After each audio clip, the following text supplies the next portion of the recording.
becoming a police state? Oh, I think we've really been putting our feet in it lately. You can't say anything, without it turning into the worst quote ever. No, it's only just in passing saying it to a friend, you see. We forget we're Beatles sometimes. You can't help it. We're still us inside. And if you say something like that, I didn't say it was one other, but when you say something like, Britain's becoming a police state, you say it exactly the same as anybody in a pub saying it to their friend across the bar. Some sweeping statement, which they can't back up anyway. And it's obvious it's not to be taken literally, because if it was, then you wouldn't be allowed to say that, would you? Do you mind being asked questions? For example, in America, people keep asking questions about Vietnam. Does this seem useful? Well, I don't know. If you can say that war's no good and a few people believe you, then it may be good. I don't know. You can't say too much, though. That's the trouble. It seems a bit silly to be in America and for none of them to mention Vietnam as if nothing was happening. But why should they ask you about it? You're successful. Yeah, that's right. That is why they do. Because Americans always ask showbiz people what they think about it. So do the British, Showbiz, you know how it is.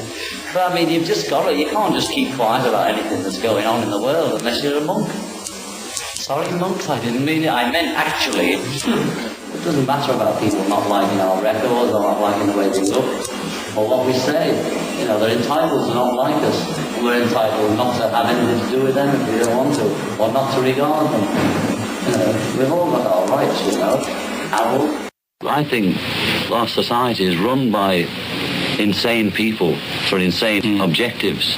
And I think that's what I sussed when I was 16 and 12 way down the line. But I expressed it differently all through my life. It's the same thing I'm expressing all the time, but now I can put it into that sentence that I think we're being run by maniacs for maniacal ends, If anybody can put on paper what our government and the American government, etc., and the Russian, Chinese, what they are actually trying to do, and what they think they're doing, I'd be very pleased to know what they think they're doing. I think they're all insane, but I'm liable to be put away as insane for expressing that. That's what's insane about it. Yeah. I mean, don't you agree? I do. It's insane, it's not just a bit strange, it's just insane. And nobody knows, all these people in the street, and half the people watching this are going to be saying, what's he saying? What's he saying? That you are being run by people who are insane, and you don't know. What do you think could be done about drug overdosing in or out of the profession of music? I think the basic thing nobody asks is why do people take drugs of any sort, from alcohol to aspros to hard drugs? And that question has to be resolved first before you think, well, what can we do for the poor drug addict? Why do we and you and anybody have to have these accessories to normal living to live? I mean, is there something wrong with society that's making us so pressurized that we cannot live in it without guarding ourselves against it? So it's that basic, the problem. Communication. I think if people are allowed to be a bit more free and express themselves, they wouldn't have to inhibit themselves by taking drugs to not be hurt. People take drugs and drink so as they don't feel what's going on around them. People are frightened of freedom. They think freedom, there'll be excesses. Of course there would be excess to an extent, and then it would settle down. And all forms of freedom will be the same as that. If people are allowed to be completely free, it will level out and people will be less inhibited and not be frightened of each other and wouldn't have to take drugs to prevent being hurt by each other.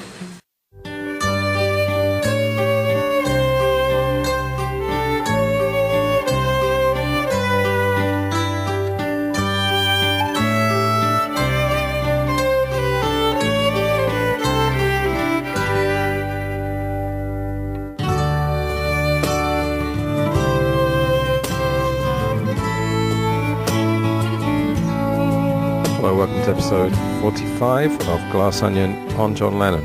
Now, it's something of a special episode, this one, because it is actually the 50th edition of the show, if you include the 5 bonus episodes.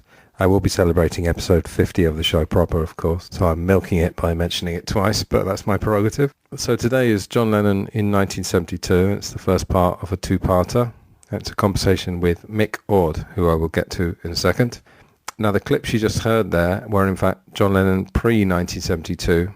There is a reason for that, because we're back to the bad old days today of not getting to the topic very quickly. But it's all important stuff, because John Lennon's political development, as brilliantly detailed in the book John Lennon in His Time by John Wiener, it's a fascinating progression, and 72 is really the apex of his political involvement, but was a fascinating journey. So The first couple of clips there you heard were actually from the 1966 Beatles tour of America. And it's not only John, you can hear the others are fairly outspoken, but John tends to be always the one who gets his voice out there. And, you know, very progressive as well, very ahead of his time. I mean, he's talking about a police state there. I mean, he claims it wasn't him. It was one of the others who mentioned that, but I think it probably was him. And then a clip from 1968. It's become quite famous, really, among what they call the alternative media, or what was called the truth movement, that I was something to do with a few years ago. And may well be soon if I start my other podcast that I've been talking about for months. But anyway, and, you know, it's the famous our leaders are all insane clip, which, you know, is an idea that some people do believe nowadays, that, you know, not only is it the power-hungry ones that get to the top, but they also might be a bit mad, or perhaps they're driven mad by the system and by the pressures of the job itself, who knows. And then the last clip was the 1971 appearance, September the 11th, strangely enough, of John and Yoko with Dick Cavett. This one was very interesting because it's John talking about, as you heard, why people take drugs, and it's amazing that that is nearly 50 years old, and as far as I'm concerned, people are still not asking why people take drugs. I mean, I'm sure there are people, you know, I can't keep my finger on the pulse of everything that everyone's saying, you know, in this information age, but it still seems that we're looking to the surface. You know, obviously there was a switch that happened in Britain to the more American system, if you want to call it, or attitude of criminalizing drug addicts. In Britain, we had the idea of treating addicts as patients rather than criminals. It's interesting because a podcast I listen to a lot is called Tangentially Speaking, and the host is Chris Ryan, who wrote a famous book called Sex at Dawn, and actually published another book last year called Civilized to Death, which I really want to read. And he was saying on a recent show that a lot of the ideas that his listeners like of his, and, you know, he's become a kind of, because he's in his mid-50s, he's become a sort of a cool uncle, sort of slightly hippie uncle. But he was saying that, you know, a lot of stuff that he says, you could find people saying in the late 60s, you know, and early 70s, around the period that we're covering in this show. And, you know, have we progressed? Who knows? I mean, obviously things like civil rights have progressed. Racism is obviously at the forefront, or has been in the last few years. But I'm not sure if all the attitudes that are being expressed there are progressive. We seem to have gone back to a sort of hysterical age, you know, or maybe I just feel that when I spend too much time, which is more than 5 minutes, on social media, you know, it seems to get me down and makes me think that we're not really nuancing our ideas. We're just giving way to hysteria a lot of the time. Anyway, so yeah, my guest is Mick Ord. He contacted me towards the end of last year, I think, ostensibly as a fan of the show. When he discovered the show, he wrote to me and we've kept in touch. Unfortunately, he contacted me just after I left Liverpool. I spent 3 months there at the end of last year. But we will meet, I'm sure, in the future. Mick is a Liverpudlian, as we mentioned. I haven't had too many Liverpudlians on the show, but it's always nice when we do. And as I said, the conversation is sort of John Lennon pre-72, but goes into some interesting areas. We talk about, you know, John Lennon and the Beatles from Mick's perspective, growing up in Liverpool and where they were in terms of public perceptions and everything in the early 70s.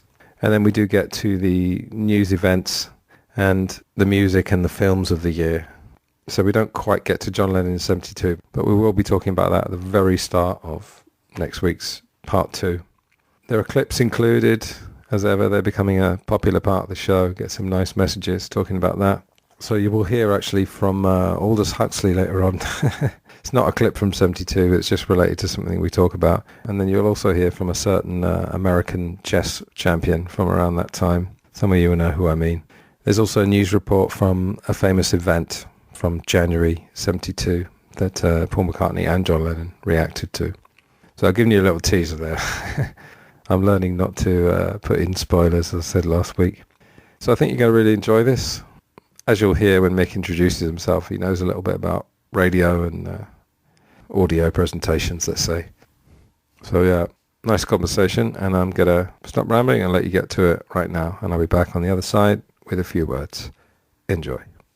Hello everybody, welcome to Glass Onion, episode 40-something. Not sure exactly what episode, because I've been stockpiling episodes, and this is probably going out sometime in June, but we're here in May recording this, and I'm delighted to have with me, friend of the show, and I'm going to say friend of mine, even though we haven't actually met yet in the flesh, Mick Ord. How are you today, mate? All right, fine. Thanks, Anthony. Yeah, good. Excellent. And just to say, actually, you're the fourth actual Liverpudlian I've had on the show. Oh. I had Rod Davis and Colin Hanton, who I'm sure you know from the Quarrymen, and the wonderful David Bedford, one of the nicest guys I've ever met. Well, you haven't met know me yet. Yeah, I do, yeah.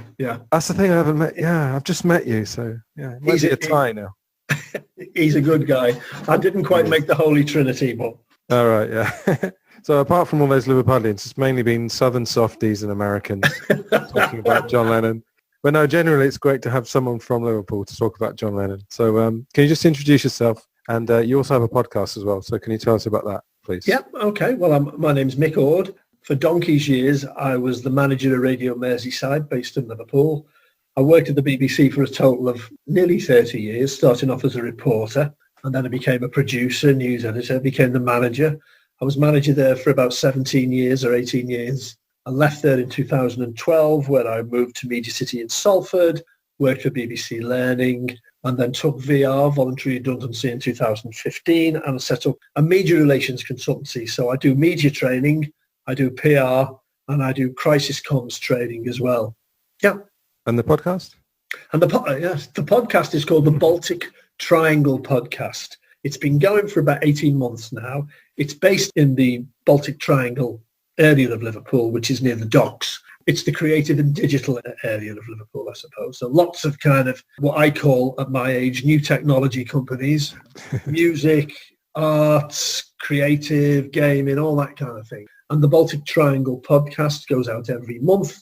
And we interview people who live and work in the area. And sometimes we interview people who don't live there. Like we've just had the Mayor of Liverpool on, Joe Anderson, talking about the impact of the coronavirus. But mainly we concentrate on the creative, digital and social enterprises in the city of Liverpool. Okay. All right, lovely. I'll get all the links off you at the end and then we'll mention it again before we finish. So you're in Liverpool at the moment. Are you still based there? No, I'm not at the moment. I'm not going into the office because I'm in lockdown at my home, yeah, of course, which is in Frodsham, which is about half an hour away from Liverpool. Oh, okay. So would you mind telling us, like, what era you grew up? Like, how did you experience the Beatles firsthand? John Lennon solo, at least, let's say. Not quite. My uncle used to go and watch them at the Cavett. I was born in 56, so I was kind of 10 or 11 when they were at their height, I suppose. Okay. But my uncle used to go and watch them at Cavett, my late uncle who died about 3 years ago. And he knew that he lived in Chilwell, which is not far from where John lived. He used to see them on the bus. And they get the 73 into town, and my uncle would be there upstairs having a fag. And they used to swap ciggies and stuff. They weren't his mates, but he knew them all. And he used to see them at the Cavern, and I can remember he said, before they went to Hamburg, he said, I didn't really like them. He thought John Lennon was trying to copy Elvis all the time, and he didn't think the others were very good either. But he said the minute they came back from Hamburg, everybody knew him. He said, have you seen them? And it was a big, big change. And then I had another aunt who was, in fact, Des, my uncle, his sister, and she went to see them, I think, at the Empire in 64 or sometime like that. So you were brought up with how fantastic they were, and the fact that they were from Liverpool was just fantastic, you know. I mean, some people have never got over that. Yeah, well, there is a joke that I mentioned to you on my email that the Liverpool airport is called John Lennon Airport because that's the first place he went to when he became famous. Yeah.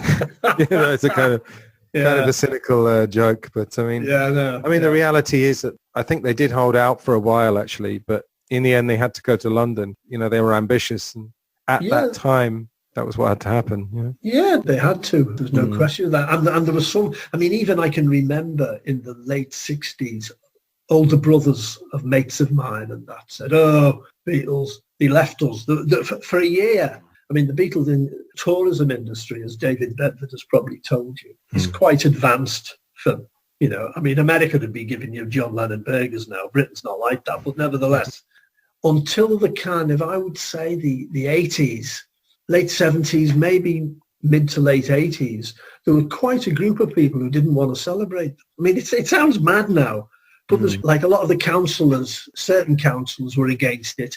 Older people said, well, they left Liverpool, why should we bother about them? It was only suddenly when they realised, you know, maybe this would be late 70s actually, mid to late 70s, a handful of people realised, hey, this has got a big tourist pull this. And after that, it kind of took off. and they realised what a heritage they had after they'd knocked the Cavern down, of course, but that's another story, I suppose. That's right. Well, the Cavern was knocked down in 73, wasn't it? Yeah, I remember. Yeah, it was in a car park. Yeah. And it was completely unsafe at the time, I'm told, because I looked into it. But even so, they could have refurbished it. But at the time, Liverpool certainly wasn't a tourist destination. And in fact, at the moment, the whole area the whole of the country's suffering. But Liverpool is particularly worried because it has a very lucrative tourist industry. They come for the football, the Beatles. It's got loads of clubs and shops and that. Yeah. And when are these people going to start coming back? You know, if you'd have said 40 years ago that it was going to be its main income, it isn't quite its main income, but, you know, one of its major income funnels, people wouldn't have believed you. Yeah. You know? Yeah, amazing, isn't it? One of the things we've been trying to do on the show is kind of trace the popularity of the Beatles after they split up. And it seemed like there was a kind of drop-off in the 70s. There sometimes is a backlash, you know, people want something new, and then punk arrives and suddenly the Beatles don't seem so relevant because punk seems more relevant, even though the punks were basically doing what the Beatles did in Hamburg. Yeah, you know? Well, the early 70s, Antony, was kind of my teenage years. So I was 13 in 1970. And so when I started really following music, my mate's brothers were into Led Zeppelin. I thought that was, you know, I hated it at first. But then I suddenly realised, hang on, this is different. And so when you're that age, you're looking for different stuff. And the Beatles were they were irrelevant to me. Because passé, yeah. And then when I was a bit older in the sixth form, Walls and Bridges came out in 74. And I bought it. I don't know why. Because I didn't have much money to buy records. I was always quite interested in John Lennon and the others, but mainly him, really. I don't because he'd say things that no one else would. And when you're a kid, you feel he's a bit of a rebel, you know. And absolutely. I bought Walls and Bridges, and I did like it. And I kind of tried to like it probably more than I did. But, I mean, now I do like it. I think it's a good album. But I was one of the few in our sixth form. A few of the others did, but they were into ELP as I was, and all bloody awful stuff now. But, I mean, we were all into that. And so the stuff that they did was oh, God. And it wasn't quite my dad's generation, but it was me, you know, older brothers or older neighbours. You know, when you're 13 or 14 or 15, you've got nothing in common with someone who's 19. Oh, yeah. It's like a huge gulf, isn't it? You mentioned something that you wanted to talk about. Your view of Lennon, how that ran parallel with the popular music press view. So we're calling this John Lennon in 1972. I've been doing a kind of a series. I've done 66, 69, and then we did 75 to 80. So can you remember, or from your research, where were the Beatles at that point, 72? So they'd broken up a couple of years earlier. How were they being treated by the press, let's say? Can you remember any of that? Yeah.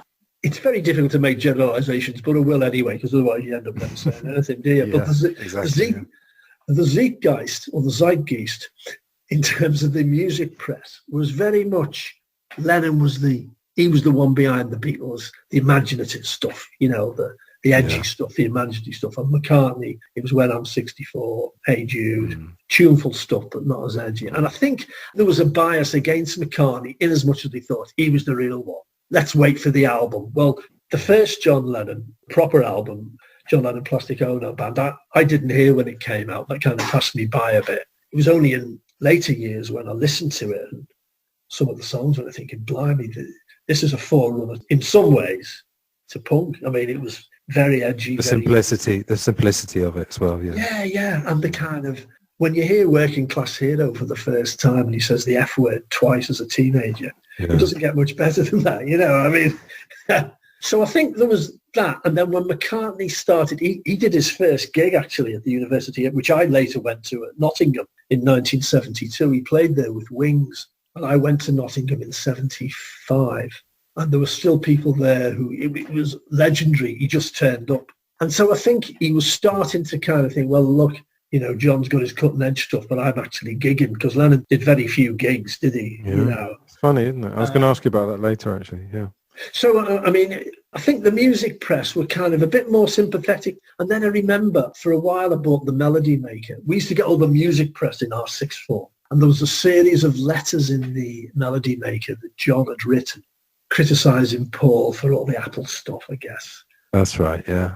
And criticising Todd Rundgren, because Rundgren had kind of said he was a washed-out lefty or a washed-out hippie or something. And it was all in public.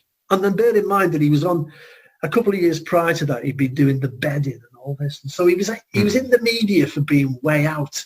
And so I think there was a certain, God, what's he going to come out with next kind of thing among the press and probably the public. And when I was a teenager, I just thought, when's the fantastic album going to come out? And then a kid in our class came in with the Imagine album, and he said, you won't believe this. It's fantastic. And it was, I did like it, but I kind of thought it was a bit tame from what we were expecting, but I did like it. And if I'd have had the money, I'd have bought it. And then sometime in New York City, I used to listen to a pirate radio station called RNI, Radio North Sea International. And in Liverpool, you could get pretty good reception, even though it was off the coast of Holland. And they used to play Woman is the Nigger of the World. And no other British radio stations would. And I thought, when I heard it, I thought, wow, shocked, because it wasn't acceptable in those days, no matter what anybody says. Among white kids, you would not use a word like that. Well, people did, but it was deemed offensive. And my mother and father, if they'd have caught me saying that, I'd have clipped round the ear. So it was not acceptable. On the other hand, we knew that black Americans used that. I don't remember any black British kids using it. They may have done. But when that came I think, sorry to interrupt, but I think in black culture it seemed all right for them to call each other that. I don't know if that's still the case. I mean, Quentin Tarantino gets a hell of a lot of criticism, doesn't he, for using it in his films? But sorry, I interrupted you. No. And so then it became more intriguing. You had McCartney doing his tours and being very successful and writing good stuff with Wings, more pop rock stuff. And then Lennon coming out with this stuff. And I remember hearing that and then seeing the album cover and just thinking, I couldn't afford it. It was essentially a double album, and it was quite expensive. But I remember it getting slated in the press. And at the time, I remember looking at the political stuff and not really being across the news, but thinking, oh, yeah, women's liberation. Oh, yeah, Northern Ireland and all that. Yeah. And at the time, it was before, I think, the major bombings in the UK. The Birmingham bombing, I think, was 74. Is that right? Yeah. Guildford was 74, so Birmingham would have been around the same time, yeah, I'm sure. There were some bombings going off in England, but it wasn't. And so the left, what you might call the hard left, had embraced, if you like, Irish republicanism to a degree. There was a movement in the UK, I forget what it was called, but it was to do with Irish reunification. So I saw this stuff and I thought, wow, this is really cutting edge. And so it was up and down. He was always up and down in the public's view, but I think he was thought of a bit of a kind of wild card.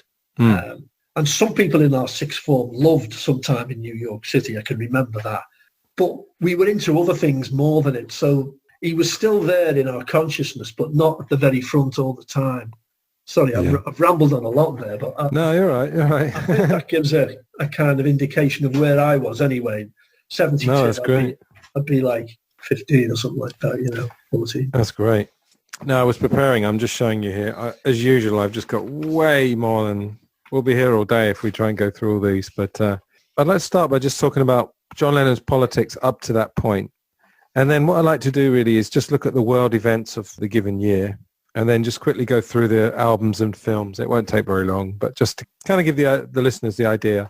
And then we'll go through all the John Lennon stuff. So we'll get to Sometime in New York City, and I'm going to defend it, in fact, because... I don't know about you, but I feel like sometimes opinions get a little bit ingrained and they get kind of parroted. And, maybe it isn't a great album, but I was listening to it last night and I was rocking away, but we'll get there. John Lennon's politics sort of pre-72. I was quite interested when Mark Lewison's book came out a few years ago to find out that when John Lennon was a kid, he read 1984 by Orwell and Brave New World by Aldous Huxley. I don't know how familiar you are with those books, but in sort of alternative media, which I've kind of been a part of, not through this podcast, but I've appeared on other shows, they're kind of seen as these two quite prescient books. That 1984 was all about, rule by force, but it was also about cameras, the cameras that we've got in our homes and the cameras on the street. And Brave New World was more about controlling people through pleasure, giving them bad TV and that kind of thing to distract them. So if you kind of take those two ideas, I think it's fairly clear that society has taken a little bit of those two things, But I was very interested to see that John Lennon had read both of those books, and it kind of gave me a clue that he was one of those people who was able to see beyond the headlines, and see that there was stuff going on in the world that you don't really hear about on the news. you know? It's a question of education to teach people to be on their guard against the sort of verbal booby traps into which they're always being led, to analyze the kind of things that are said to them. I think it's terribly important to insist on individual values, that every human being is unique. And it is, of course, on this genetical basis that the whole idea of the value of freedom is based. This is Aldous Huxley. Mr. Huxley wrote Brave New World, a novel that predicted that someday the entire world would live under a frightful dictatorship. Are there specific devices or methods of communication which diminish our freedoms? Well, there are certainly devices which can be used in this way. Hitler used terror on the one kind, brute force on the one hand, but he also used a very efficient form of propaganda. He had the radio, which he used to the fullest extent, and was able to impose his will on an immense mass of people. I mean, the Germans were a highly educated people. We mustn't be caught by surprise by our own advancing technology. This has happened again and again in history. And suddenly people have found themselves in a situation which they didn't foresee and doing all sorts of things they didn't really want to do. At present, the television, I think, is being used quite harmlessly. But, I mean, imagine, which must be the situation in all communist countries, where the television, where it exists, is always saying the same thing the whole time, is always driving along. It's drumming in of a single idea all the time. It's obviously an immensely powerful instrument. All technology is in itself morally neutral. These are just powers which can either be used well or ill. It's the same thing with atomic energy. We can either use it to blow ourselves up, or we can use it as a substitute for the coal and the oil which are running out. If you want to preserve your power indefinitely, you have to get the consent of the ruled. And this they will do partly by drugs, partly by these new techniques of propaganda. They will do it by bypassing the sort of rational side of man and appealing to his subconscious and his deeper emotions, making him actually love his slavery. I mean, I think this is the danger, that actually people may be in some ways happy under the new regime, but they will be happy in a situation where they oughtn't to be happy. Writing about American political campaigns, you say all that is needed is money and a candidate who can be coached to look sincere. Well, this is this idea that the candidates had to be merchandised as though they were soap or toothpaste, and that you had to depend entirely on the personality. I mean, the personality is important, but there are certainly people with an extremely amiable personality, particularly on TV, who might not necessarily be very good in positions of political trust. I mean, what does a democracy depend on? A democracy depends on the individual voter making an intelligent and rational choice for what he regards as his enlightened self-interest in any given circumstance. But what these people are doing is to try to bypass the rational side of man and to appeal directly to these unconscious forces below the surface, so that you are in a way making nonsense of the whole democratic procedure, which is based on conscious choice on rational grounds. I must say I still believe in democracy. If we can make the best of the creative activities of the people on top plus those of the people on the bottom, so much the better. And then, do you remember the Butcher cover, the Beatles cover, where they had the dolls and the pieces of meat? Yeah, yeah. I mean, that is really, when you look back at it, that's quite a major statement, you know, for the mop tops. And John Lennon said it was as relevant as Vietnam. And of course, in the end, it's dead babies and pieces of meat, you know, and it's blood and guts. What year was that, Antony? What year? That was 66. Wow. Pretty early, really. Yeah. You know, obviously it got banned. They were in butcher's smocks, you know, the white coats. Yeah. And they had like pieces of meat draped over their shoulders. But they've got these kind of, I mean, they look stoned, to be honest. They've got these kind of beatific smiles on their face. But there's a lot of things where you look back and you think that was far more radical than it would have been seen at the time, you know. Yeah. People would have said, oh, it's just a silly album cover. And then like on their last tour, which is obviously the Bigger Than Jesus, I mean, everybody knows about that. I mean, what a nightmare they had. I mean, they had all the stuff in the Philippines with Imelda Marcos. And, you know, they were genuinely in fear of their lives. And then they went to America. But John Lennon actually in Disc Weekly, which is one of the, I don't know if you remember that, it's one of the weeklies I think you're talking about, Enemy and everything, but fairly tame in those days, I think. He was quoted as saying in April, the trouble with government as it is that it doesn't represent the people, it controls them. All they seem to want to do, the people who run the country, is keep themselves in power and stop us knowing what's going on. It's the system rather than the politicians. I feel like that's quite radical for 66. For a mop top. Again, you can probably tell me better, but from my research into the 60s, because I'm very interested in the decade other than the Beatles, it seemed like the idea that politicians might be lying and that they might actually be trying to control us rather than help us understand the world was quite radical. Would you say? Yeah. Well, we had, of course, the Profumo scandal in 63. Yeah. And you had the Cuban Missile Crisis.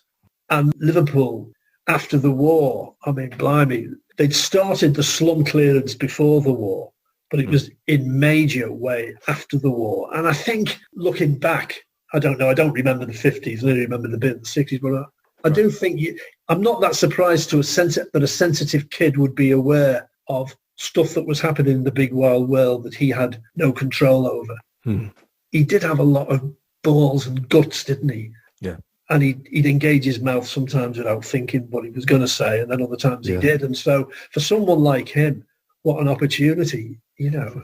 He professed later not to wanting to be put in the Beatles suits and not wanting this and not wanting to have disabled people in front of the stage and a whole range of things that you're thinking now is, you know, why would you say something horrible like that? But he would just fire off with this stuff, wouldn't he, you know, and let you deal with it. I think he had a mixture of, balls, as you said, you know, a need to confront the establishment, but he also did seem to have quite a few insights. I mean, he seemed to spend most of his free time reading, actually. He was very, very well read, you know, and on the tours and stuff.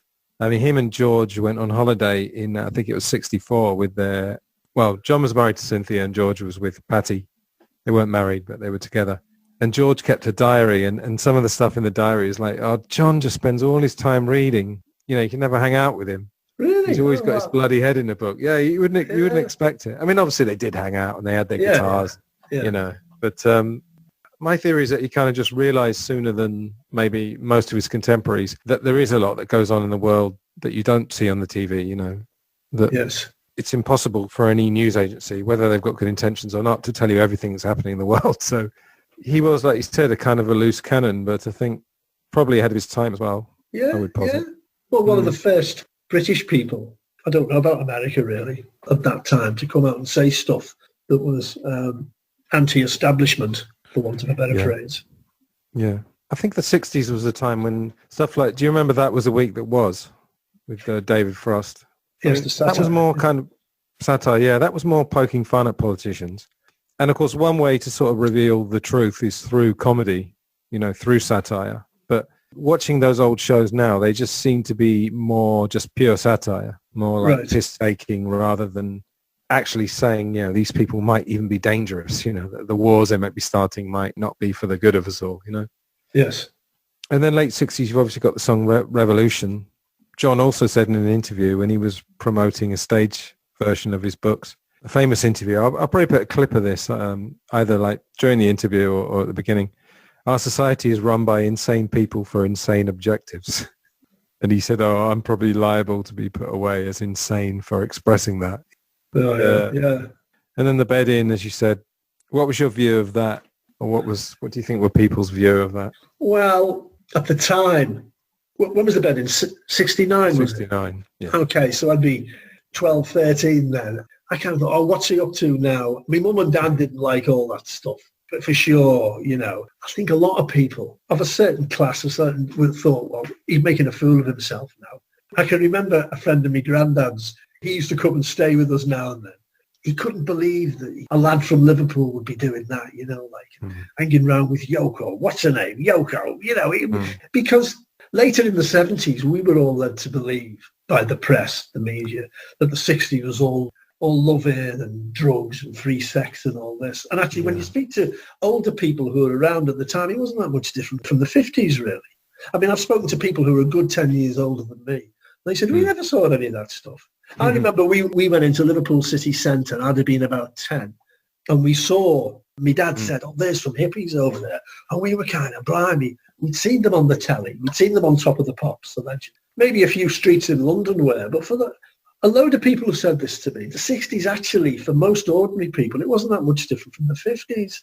I can remember playing on bomb sites and there being prefab houses around, which were built after the Second World War. And so I think my parents' generation, or maybe those a little bit older than them, would have seen him on the telly and thinking, what a divvy, what's he doing, you know?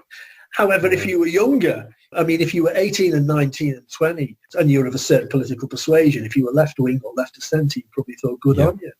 It's a little bit of division about how revolutionary it was. I mean, I had my mum on the podcast, actually. Yeah, I heard it. Did you hear that? Yeah. She was born in 47. She was basically talking about how boring her life was. But we managed to turn it into a decent conversation about more or less the differences in everyday life between then and now. But David Bailey, do you remember the famous photographer? He was on Desert Island Discs years ago, and he said that the 60s, you know, the swinging 60s happened to about 200 people. In London. But then I had another guy on my show who said it was more than that they would have gatherings of thousands of people. So, I mean, we could argue the numbers, and as for the peace thing, I mean, obviously the Vietnam War is going through all this period. And, you know, in 1967, you know, the Summer of Love, you had the 6-Day War. You know, there were something like 150 race riots across the USA that summer. There were riots in Hong Kong. I mean, the list could go on. But Yes. Yeah. But I think something... I still contend that something happened, you know. Yeah, definitely. I think it's just good and bad, you know.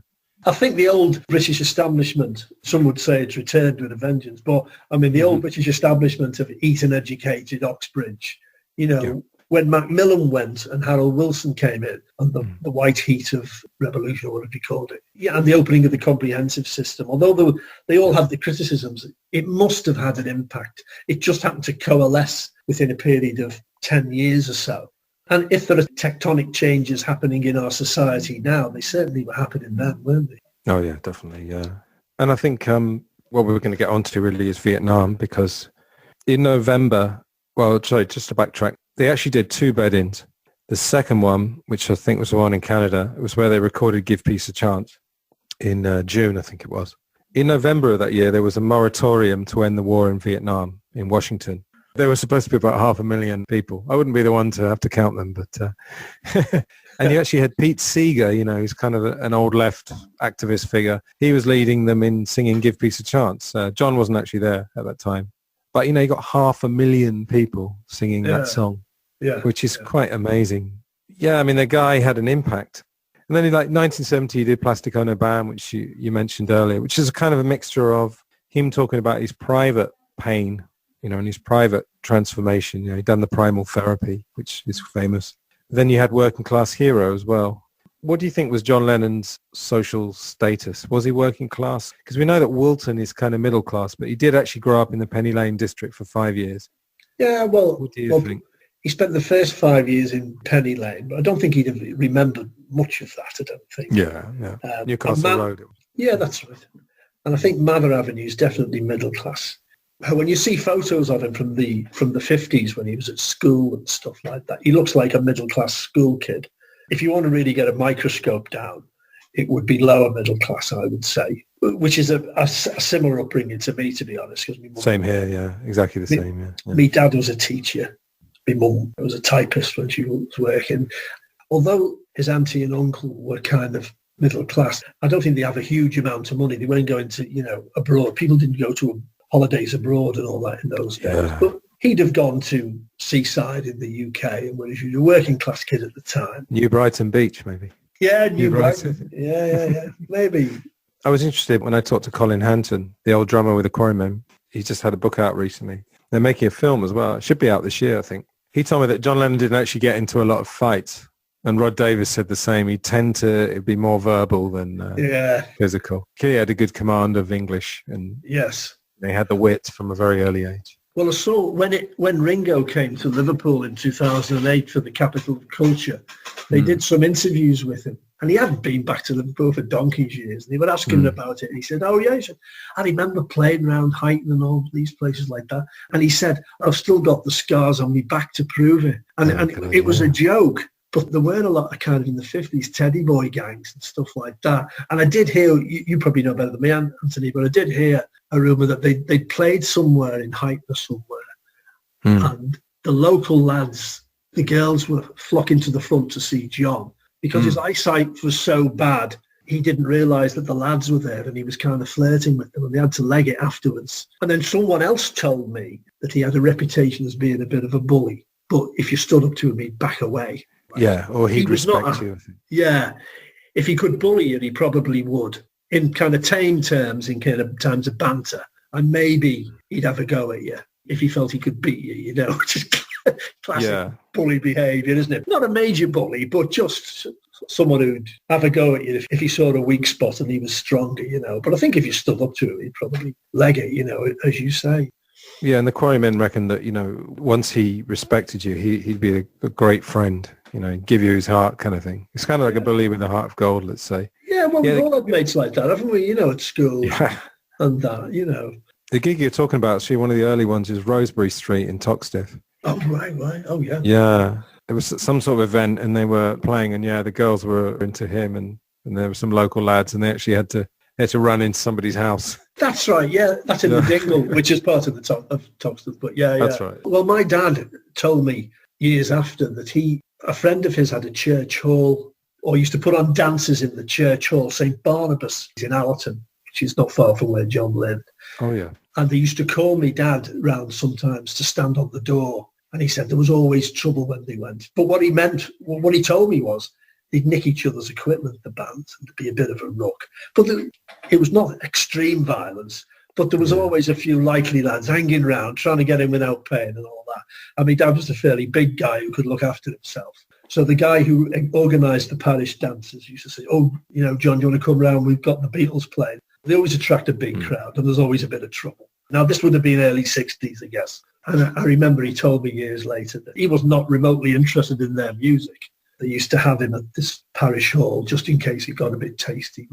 And there were always people nicking each other's guitars and girlfriends. And maybe someone would have a knife there. There'll be a bit of a fight. But it wasn't ghetto fighting or anything like that. It was nothing like that. That's more or less what Colin told me, I think. Was it? Yeah. There was a place they called the Blood Baths. This did make me laugh. The Garston swimming baths was one of the roughest ones. All right. Yeah.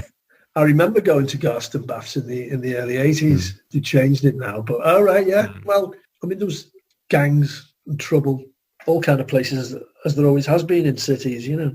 Yeah, absolutely. All right. We'll try and go back to this timeline. So we get to 71. He obviously had the song Power to the People. And Power to the People, I was trying to research like how long that slogan had been around. Now, the Black Panthers, who I'm sure you've heard of, they had a slogan, all power to the people. But John did this song that, again, some people don't like. I think it's really good myself. And then they went to New York in September, and they were actually met off the plane by these fellas, Jerry Rubin and Abby Hoffman, who were these quite big names in the New Left. Have you seen the US versus John Lennon, that documentary? Yes. Yeah, it's good, isn't it? Yeah. Great. The quote there is that John and Yoko were instruments in the hands of two political masters. There is this sort of popular perception that John was quite naive. I mean, I don't think he was a naive person. I think he'd been through enough to be fairly streetwise. From reading, just doing more reading the last week or so, it seems like he just attached himself to too many causes.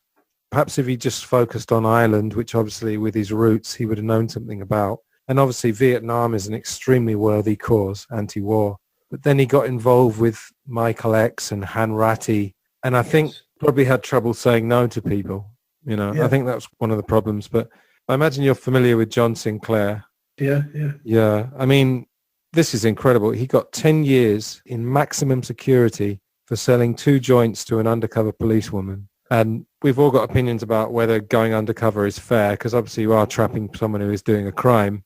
Yeah. I can't remember what the quote was. He was considered a threat to society for selling 2 marijuana joints, which are not exactly going to make you aggressive. 10 years in maximum security.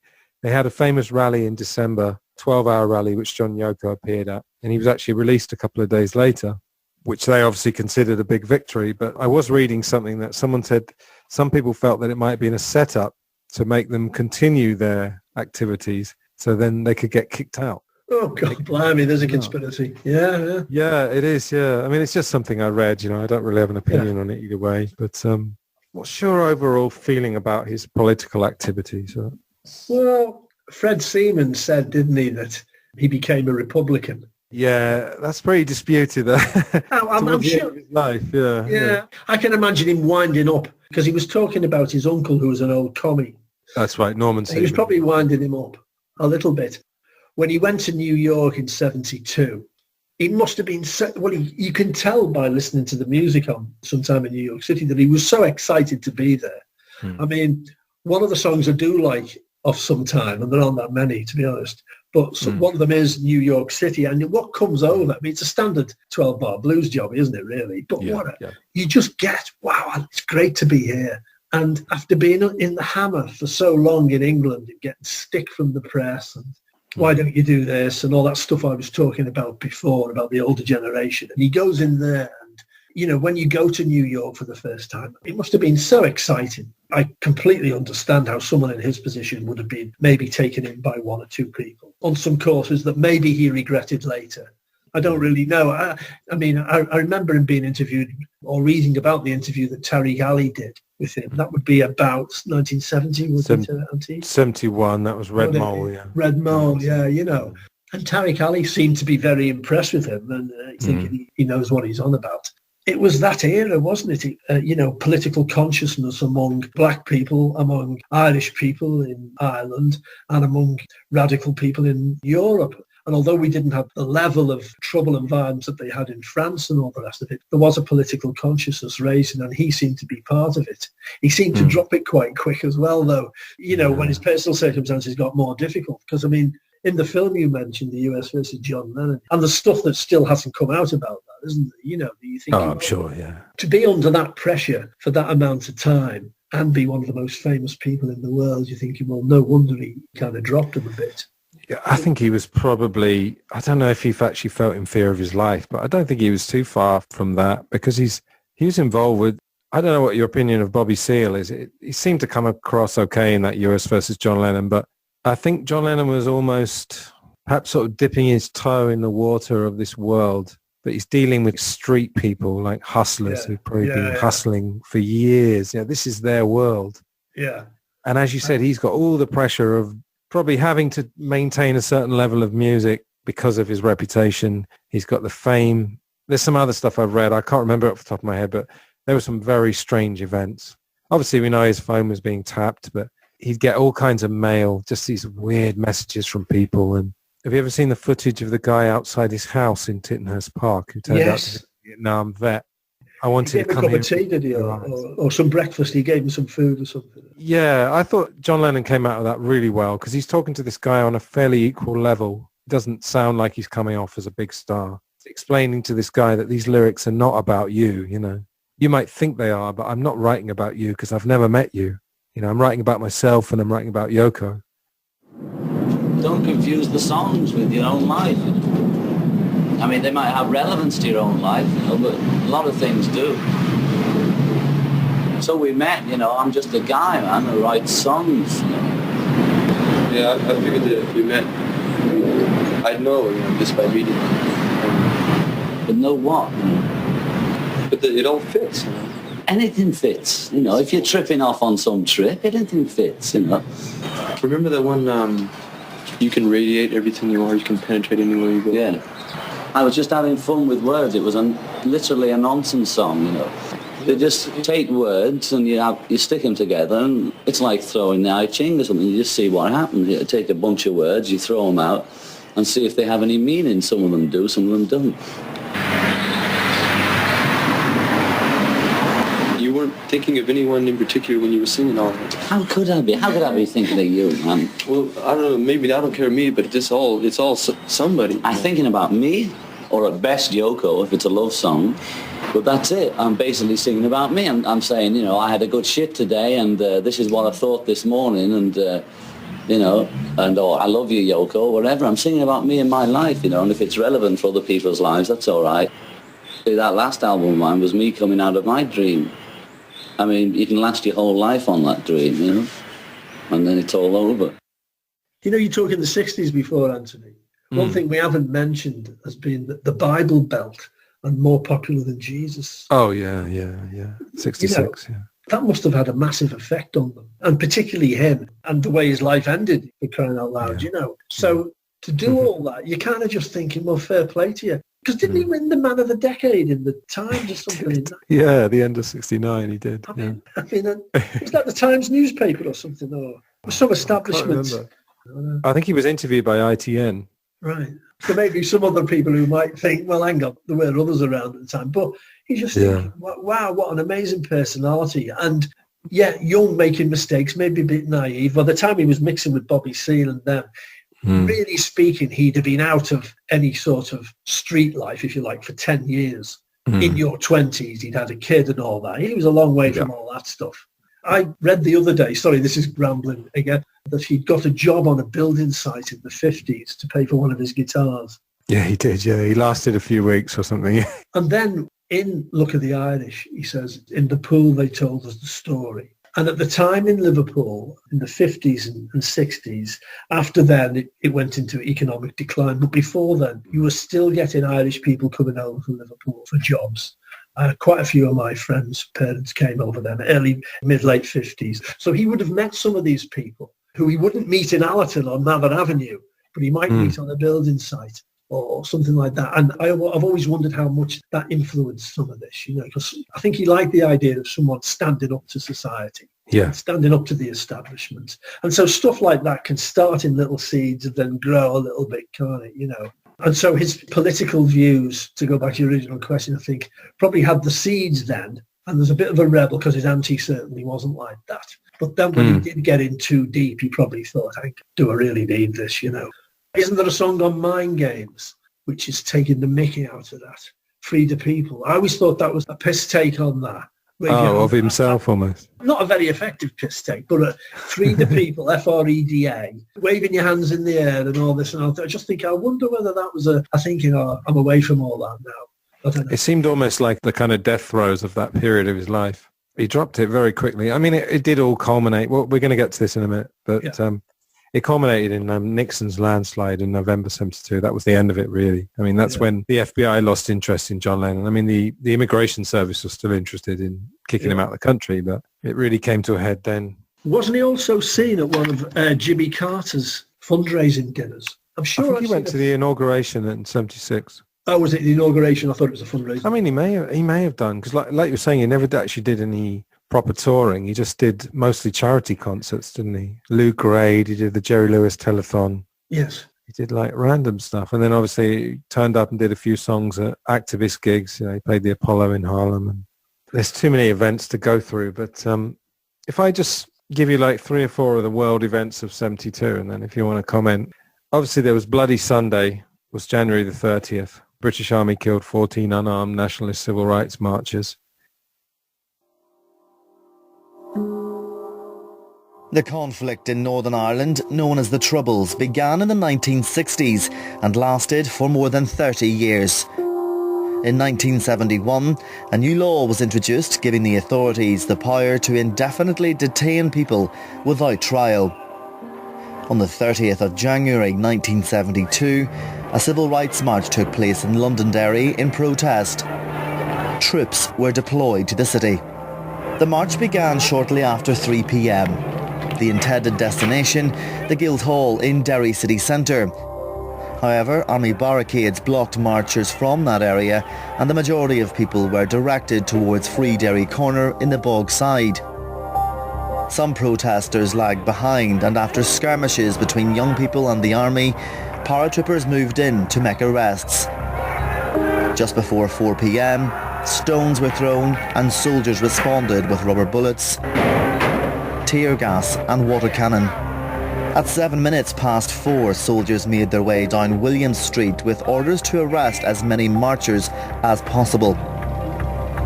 A short time later, soldiers began to open fire on people in the Rossville Street area. According to army evidence, 21 soldiers fired their weapons on Bloody Sunday, shooting 108 live rounds between them. 13 people were killed on that day and 15 people were wounded. 2 investigations have been held. In April 1972, the Widgery Tribunal largely cleared the soldiers and British authorities of blame, and the report was widely criticised as a whitewash. More than 20 years later, in 1998, the Savile inquiry was set up to establish a definitive version of events. It cost more than £190 million and answered a number of key questions regarding innocent civilians. That report was published in 2010. The then Prime Minister, David Cameron, apologised. The government is ultimately responsible for the conduct of the armed forces, and for that, on behalf of the government, indeed on behalf of our country, I am deeply sorry. Some have criticised the cost of the Savile inquiry, but the Bloody Sunday families have been calling for accountability, justice and closure for many years. This, of course, inspired Paul McCartney's perhaps one and only political song, Give Ireland Back to the Irish. And then John had Sunday Bloody Sunday, not the U2 song, it's a totally different song. I guess you were about 16 then. Can you remember the impact of that? Well, Give Ireland Back to the Irish, I didn't hear for donkey's years after it was released, because you couldn't hear it anywhere. I remember Alan Freeman on Top of the Pops saying, number 20, a song by a group called Wings. It was complete. The BBC people had been on him, said, not going to say. So I didn't hear it for years. And the event, Bloody Sunday. Yeah. What about the event? Yeah. Yes, I do. I definitely do remember it. And all around that time, I can remember graffiti in Liverpool, Free Bernadette, after Bernadette Macaliski was known as Bernadette Devlin. There was a lot of turmoil, although I didn't, as a young Catholic lad in Liverpool with a certain amount of Irish heritage, I have to say, you were more responsive to the, I don't like sides and all that, to the Irish nationalist than you would be to anybody else. Yeah. But then when the bombings happened in Birmingham and London and all that, that changed that dynamic completely, you know. Not for everybody, but for most. But I do remember the Bloody Sunday bombs. I remember my mum and dad being horrified by it and just, that's not right, whatever happened there. They tended to trust the establishment inherently, you know. So police never did anything wrong, and army didn't do anything wrong, and politicians we kind of did what they said. And when that happened, I remember that was quite a schism among a lot of people. I remember it being all over the news as well every night. Awful. And we all knew people someone who lived opposite me, his family from Northern Ireland. You know, it was a traumatic time, wasn't it? Yeah, it's a big deal, wasn't it? Really. Now, the shows we've done about certain years, like 1970 we did, like I said, 66. Whenever I go through the world events, it's always a funny mixture of progress and destruction. And I'll give you a few examples. So the destruction side, obviously there's Bloody Sunday, but Vietnam, you just can't really ignore it. And the basic story of the Vietnam War, that it was a civil war. The French were there first. That's right. And the Americans managed to get themselves involved. So in March 72, the North Vietnamese, what they call the Viet Cong, the actual name is the Viet Minh, but Viet Cong sort of use, I guess, as a derogatory thing. They crossed the DMZ, which is the demilitarized zone, which was basically between North and South. And they started what was called the Easter Offensive, attacking the South Vietnamese and then the American allies. So in April and May, then the Americans retaliated and they mined Haiphong Harbor. Haiphong is a city in the north. So you've got all that going on. And then do you remember the famous picture of the naked girl who's been burned by napalm? You know that famous picture that won a Pulitzer Prize. I was very pleased to see, actually, there was a documentary about that, and she's actually survived. Yes.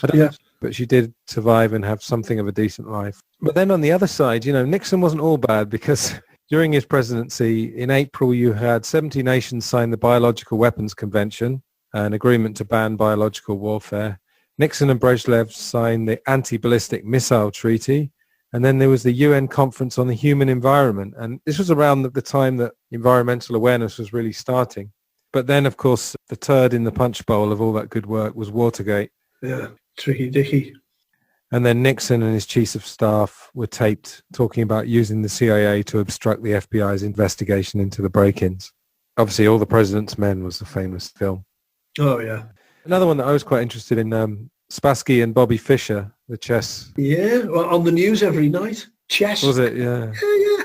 It's great.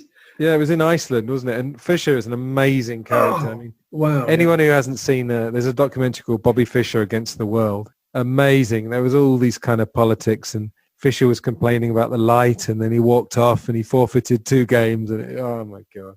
Incredible. Amazing. Well, Spassky is waiting.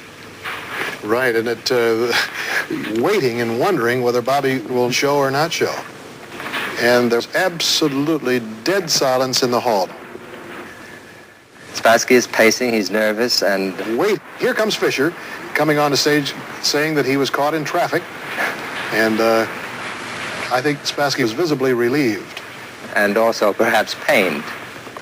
It didn't look like this match would happen, but finally it happened. And it was phenomenal. How do you spell relief, okay?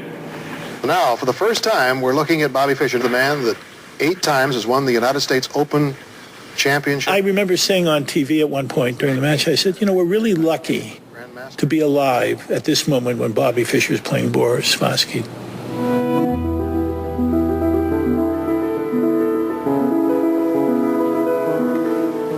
There's his first move, one knight to king bishop 3. Very non-committal. Now watch, see Fischer turn around here? Yeah. He's checking to see that camera location. And now he goes over to protest those cameras being there. Spassky remains serene and imperturbable throughout all this. Aren't you kind of a hero over there, though, in the CCCP? Oh, what is a secret something? No, that's the Russian letters for USSR. Oh, this stands for Союз Советских Социалистических Республик. Good. You see, Mr. Fisher, I am Boris Spassky. And the match is tonight. This is your life. I'm sorry. But you're kind of a hero over there, aren't you? I am among the common people, not too much among the, the party leaders and the leaders of the country. They don't go for me too much.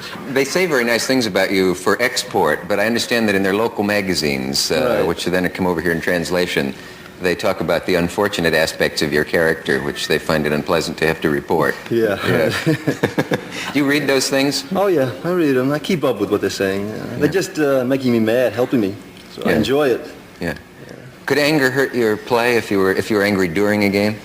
No, it's a cool anger, determination. I don't lose my temper. Yeah. But obviously highly symbolic, of the Soviets and the US. And Fischer actually became the first US chess champion. Another thing Nixon did, he approved legislation to increase Social Security spending. So one kind of bugbear I have is that people always seem to be remembered as either good or bad. It always seems to be a bit too black and white. Yes. I mean, you'll know from being in news and stuff. Do you think things are simplified for the public because they prefer it that way? What do you reckon? It's in the nature of tabloid journalism, of snappy. What was Churchill famous for? Churchill was famous for leading the country to victory in the Second World War. Most of the rest of his life, he was a political failure. People don't remember that. Right. Or people don't want to remember that. Or on the converse side, one of my granddads really did not like him. Said he was a warmonger and hated the working class. But I don't really think he did hate them. But, he had this reputation and it stuck. And if you read a decent biography of these people, I read the Roy Jenkins biography of Churchill. And although he's clearly a fan, he doesn't hide the horrible stuff. And it's the same with the Albert Goldman book on John Lennon, if you compare them, I mean, I read what Martin Lewis said about it just a couple of days ago. He said he's seen Goldman's notes from that book. He said they're really thorough. He didn't put lies in. He just didn't put anything positive in.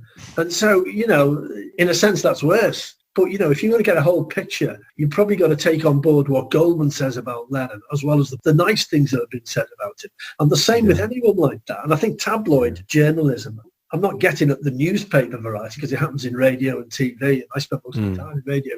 You distill something. And you distill it based on facts and also based on how they're perceived in the media.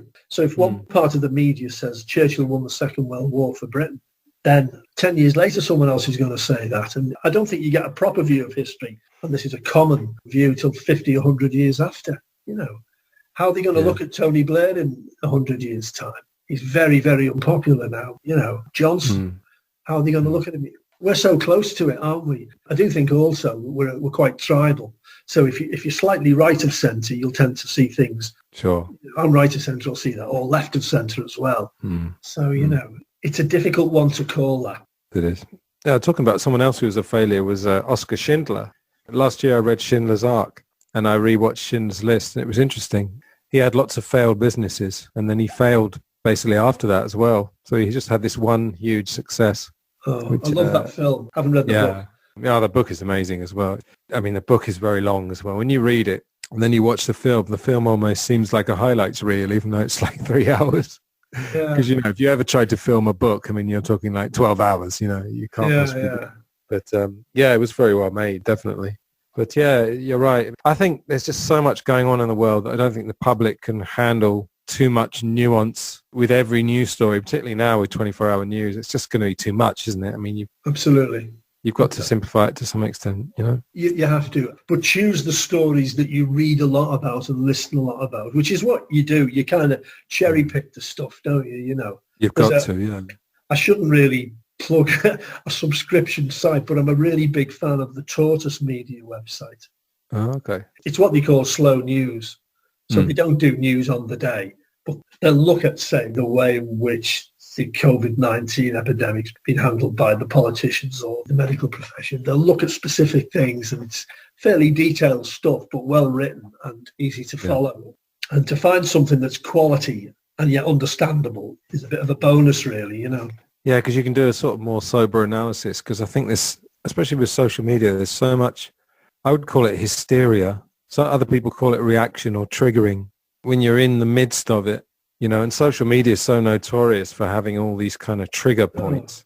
You can find the news that fits your bias. And we all have biases. I think it's dishonest to say that we don't, to be honest, including myself. Absolutely. Yeah. You know, if you don't mind, just to give people a flavour of this year, I'm going to go through the singles, the albums and the films. So if you'd like to pick a few favourites here, I don't know, but it's still quite an amazing time for music. I mean, I love this, probably prefer the 60s up to about maybe 1970. But how about this for singles? American Pie, Without You, Heart of Gold, Neil Young, A Horse with No Name, Changes, David Bowie, Crocodile Rock, Give Ireland Back to the Irish, I Can See Clearly Now, Let's Stay Together, The Lion Sleeps Tonight, Metal Guru, Old Man, Rocket Man, School's Out, Starman, Superstition and Tumbling Dice. Oh, wow. Not bad. So you've got like Elton John, Rolling Stones, T-Rex. The Stones' best album, Exile on Main Street. I'm getting to that. Yeah. This is the album. This is the album. This is obviously not all of them, but these are my favourites anyway. Chronologically, Paul Simon's eponymous album, Harvest by Neil Young, Pink Moon by Nick Drake, Machine Head, Deep Purple, Lou Reed, Exile on Main Street, Stones, Obscured by Clouds is Pink Floyd, Ziggy Stardust is Bowie, Full Circle by The Doors, that's one of the ones they made after Jim Morrison died. The Slider by T-Rex, St. Dominic's Preview by Van Morrison, Volume 4 by Black Sabbath, and Transformer by Lou Reed. I mean, not bad. So many classics there, aren't there? Yeah. Can you remember any films from that year off the top of your head? Oh, blimey, no. I'm not very good on pinning dates to films, Anthony. Okay, well, there's not too many, but see how many of these you recognise. I mean, the big one of that year was, of course, The Godfather. Oh, great film. Last Tango in Paris was also Brando. Deliverance, big favourite of mine. The Poseidon Adventure with Gene Hackman as the preacher. Sleuth, which was Olivier and Michael Caine. Frenzy, which is Hitchcock. And then a couple of Woody Allen films. Everything You Always Wanted to Know About Sex but Were Afraid to Ask. And Play It Again, Sam. Solaris, which is by Tarkovsky. That's like his version of 2001. Young Winston, Rainbow Bridge, which had Jimi Hendrix in it. Slaughterhouse 5. And The King of Marvin Gardens, which is a Jack Nicholson. I mean, there's about 100 other ones. Do you like that era of music and film, or is there an era that you prefer, music or film? Well, films, I didn't go to see many films at that time, I must say. Oh, right. I wouldn't have got in as an 18-year-old, that's for sure. Although I've seen a lot of the films you mentioned, I know I couldn't get in to see The Godfather. I was more into music. We're talking 72, aren't we? Yeah, I'd left the pop charts, really. I was starting to get into albums, but I couldn't afford any albums and we didn't have a record player. So it was kind of borrowing your mate's stuff and listening to R&I or Radio Luxembourg or John Peel Crackly at Night and just kind of discovering it. I remember going to my mate's house and he had that Curved Air album. It was coloured vinyl. I think the album's called Kaleidoscope. I might be wrong, but it's kaleidoscopic colours on, and he had that. And this is like 2 years after the so-called 60s. He had that, and he had a couple of Led Zeppelin albums. We should just play that all the time. They all battered us into submission. And it was about that year, 72. It was very much a transition period. Yeah, the ones I mentioned. So you've got, the Stones, Nick Drake, who didn't really have any recognition at the time. He became famous about 25 years after he died. And then Bowie, T-Rex, Van Morrison, Black Sabbath, Lou Reed. Yeah. Pretty awesome. I remember listening to the Sabbath album and just thinking that was amazing, Oh, God, it's just so powerful. Like, it is, isn't it? Yeah. Massive. Yeah. Huge. In fact, I think I went to see them in 72. Might have been 72, 73. I mean, just that year, Zeppelin didn't actually bring out an album that year. It's one of the few years they didn't, but, talking about Holy Trinities earlier, I would say Sabbath, Deep Purple, and Zeppelin. Yeah. I mean, obviously I was born in 75. I wasn't even around then, but, it's timeless. I used to like Deep Purple. I remember going to see Deep Purple at the stadium in Liverpool. And Black Sabbath and a couple of them. And it was amazing, but there's certain stuff I just can't listen to now, from that era. I don't know why. A certain amount of self-consciousness, and also you're thinking, hang on, you've heard it being copied so many times it almost ruins the original. Yeah, but other people do it as well. I wouldn't agree with that, actually. Some people say other people do it better years later, but not necessarily do it better, but maybe they modernize it to some extent, I think what we were talking about earlier when you were saying about whether the Beatles were in fashion or not, I think there's always that thing with young people that everything's got to be immediate and current. There's always an obsession with being current, Yeah, well, my kids now wouldn't on principle listen to anything that I like. And they're aged 21 and 18, and they just wouldn't do it. I gave up like a couple of years ago on leave it. There's no point because they just wouldn't. And very, very occasionally when they hear something, it's always a bit left field and out there. And they just think, how can you listen to that? It's just, I'd have been exactly the same, I'm sure, Yeah. So there we have it. That was episode 45, John Lennon in 1972, part 1. Now, for anyone who's new to the show, most of my interviews tend to be two-parters. They're generally about 2 hours, so it's 2 parts of about an hour each. So hardly need me to tell you that the next episode will be part 2 with Mick. And as I said at the top of the show, we will get straight to the John Lennon events. I've got a timeline, and there'll be some more amazing clips from 1972 itself. Hope you enjoyed the clips in today's show. I forgot to tell you earlier, actually, that was the wonderful Dick Cavett interviewing Fisher and impressing him with his Russian. I've just recently found an obscure website online, a documentary called Ali and Cavett, The Tale of the Tapes. And it's all about the relationship between Muhammad Ali and Dick Cavett. Ali was on the Cavett show many times in the heyday, let's say, in the 60s and 70s.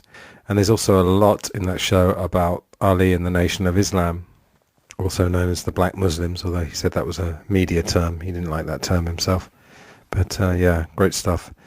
I do actually want to unpack one of the other clips there that you heard. Before I do that, I just want to say that the show is picking up, getting very solid download numbers now. Not that that's all it's all about, but, all us content providers, we need a pat on the head of one form or another. So that's going well. And just to say, please subscribe to the YouTube channel and rate and review on iTunes or Stitcher if you have a second. Obviously, a 5-star rating would be nice, or 4-star. I've had one low rating, but I always feel like I wish that person would write to me and tell me what I'm doing wrong first to give me a chance to rectify it. But just a little joke, really. So I just wanted to really talk about that Huxley clip that we heard earlier. I mean, it's not really related to John Lennon exactly, except that, as you heard me say earlier, I discovered through the Mark Lewison tune-in book that John Lennon was well versed in 1984 and Brave New World. That clip of Huxley was actually, I believe, from 1958, because to give you the sort of chronology, he brought out a book called Brave New World in 1932, and then Orwell brought out 1984. Actually wrote it in 48 because he transposed the two numbers to get the title, but I think it came out in 49. And as I said earlier, essentially it's two ideas of how to control society, and 1984 is through force and pain, and then Brave New World is the more subtle and effective way, which is kind of through pleasure, but it's also through conditioning. Just to give you one of the ideas in the Brave New World book, essentially instead of having a class system or a caste system as they have in India, they bypass that by, when you're a baby, you are, I think they call it sleep teaching. You essentially, you've got headphones on, which is telling you, you are alpha, you are alpha, you are alpha, or, you are beta or gamma. I can't remember the names, but they essentially brainwash you and, almost sort of literally, they condition your brain while you're still a baby to know your place in society. So Huxley did a follow-up called Brave New World Revisited, which was sort of commenting on what happened in society since his book and Orwell's book. And he basically said that, and he didn't mean this in an egotistical way, but he said that his version of, what can you call it, managing the public was coming true more than the Orwell one. I'll put a link in the show notes. There's a sort of animated thing that somebody has done online related to a book by Neil Postman called Amusing Ourselves to Death, which came out in the 80s, which was about how television is shaping society, and now you can bring those ideas forward 35 years, I think it is. I think that book was written in 85, to the internet, social media, and this conditioning has just got more and more subtle and nuanced and really effortless because we're doing it ourselves, We are, as many people have said, we're worse than sheep. We don't even need a sheepdog because we police each other. If you think outside the box too much, everyone will put you back in your place. So essentially, the Huxley clip that you heard during the conversation, he was talking about Hitler and he's talking about communism and fascism, which is the two dominant totalitarian ideologies of the 20th century, resulted in an incredible amount of death. But there's a more subtle form of conditioning and propaganda that happens in sort of Western democracies, basically. And I think he even mentioned manufacturing consent, and that the book and the film was basically starring Noam Chomsky, who's a figure whose content I've absorbed a lot. And one of the things Huxley said as well was the drumming in of a single idea. Now, of course, we are given the illusion that there's choice. And, relative to countries like North Korea and other, well, we have to call them developing countries now, don't we? We do have choice. And American society and British society are amazingly free. But there is conditioning that goes on. And John Pilger, the Australian journalist, who's another one of these maverick journalists, he said that during the Soviet era, the communist era, a journalist came over from the Soviet Union, and after a few days in the West, he said, oh, it's amazing, your population is controlled without the use of guns or anything. You do what you're told without needing any force. And I think it's really the Brave New World thing of constant distraction. And as I was saying earlier, I was part of this sort of alternative media. I've made a few appearances on a podcast called The Mind Renewed. The host is Julian Charles, who another person I consider a friend, even though we've never met in the flesh, although we nearly got there a few years ago. I really thought a few years ago that we were making progress in terms of telling people that the mainstream media is not really giving you a particularly accurate view of the world, in that it's corporate media, and I don't actually believe that media lies necessarily. I think you just never hear of important stories that could really change the world. For example, one of my students recommended a series called Dirty Money on Netflix, and I started watching it last week. And there's an episode which is all about HSBC, obviously a very, very prestigious bank, basically being found guilty a few years ago of laundering money for Mexican drug cartels for about a decade, I think it was. And, in a world where we are supposed to be told the truth and the media is there to inform us, that should be the top story for months. I mean, everyone in the world should know about that. Of course, there are other factors, the too big to fail thing, or in this case, too big to jail, as Matt Taibbi, who's a very good journalist, someone who I follow as well, says on this documentary. But, propaganda is a huge industry, and its sole objective really is to shape the way you think. Another thing that Huxley said was talking about appealing to hidden desires and, base emotions, and that's really what advertising does. That's how it's evolved, or how it evolved through the 20th century, and it's just getting more and more subtle, like I said. Anyway, I did just want to talk about that because it's an important thing. And really the point I was going to make earlier is that it's 2020 and you still basically see people reacting constantly to what's on the mainstream news, even though if you ask the average person, they'll say, news outlets can't possibly tell you everything that's happening in the news, so it's going to be selective, but it's also highly managed, and media is in the hands of a handful of corporations and news agencies, and the majority of news outlets get their information directly from these news agencies. It filters through, and it's just something to think about. And like I say, I'd highly recommend Manufacturing Consent, both the book and the film. The film, I'm pretty sure, is free to view online, so if you want an education on the media, look no further than that. Anyway, that's it. Thank you very much for listening, and I'll be back next week with John Lennon 1972 Part 2. So all the best, take care, and I'll see you soon. Goodbye.